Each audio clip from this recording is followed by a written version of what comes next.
I've experienced challenge with other tenants, I've experienced with landlords, and I'm not a bad tenant.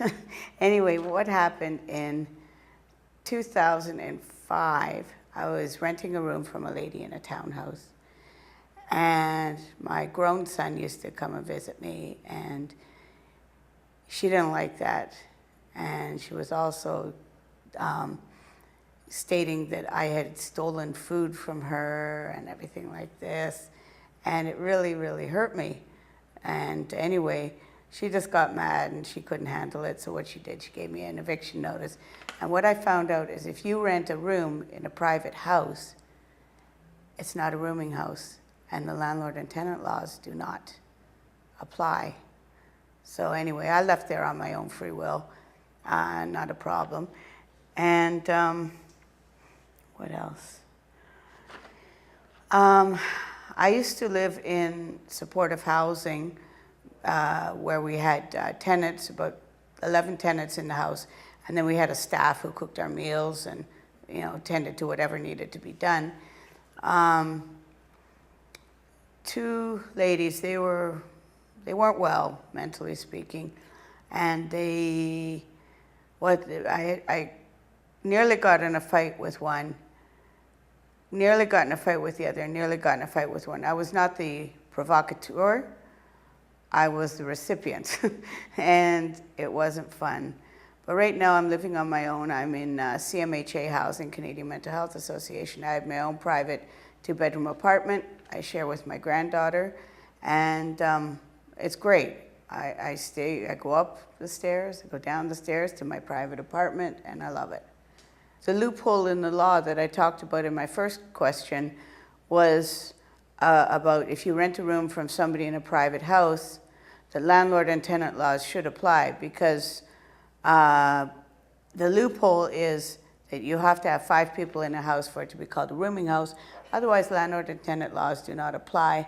And I never knew this, and it's easy to be evicted when you rent one room in a private house. And that's really not nice. Yeah, so that was, who was it? I think it was, I can't remember who did that, but some Premier of Ontario did that for landlord and tenants. Yeah. And have I ever felt at risk, serious risk of homelessness? Yes. In 1985, I was pregnant with my son, and I was living at my in-laws' house. We rented a room on the top floor. And what happened is the house caught fire.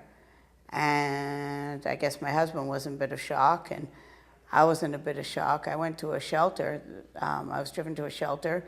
And anyway, so what I did is I put an ad in the Toronto Star looking for places to live. Well, one man, he answered my ad, and I guess I was small in my pregnancy. And what happened, I never talked to him or anything. He collected the rent and, done unless there was something to repair, blah, blah, blah.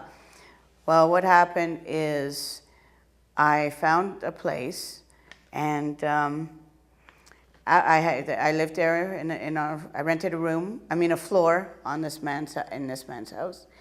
And my son was born, and then he wanted to evict me because of the noise my son made while he was crying. And he lost the case.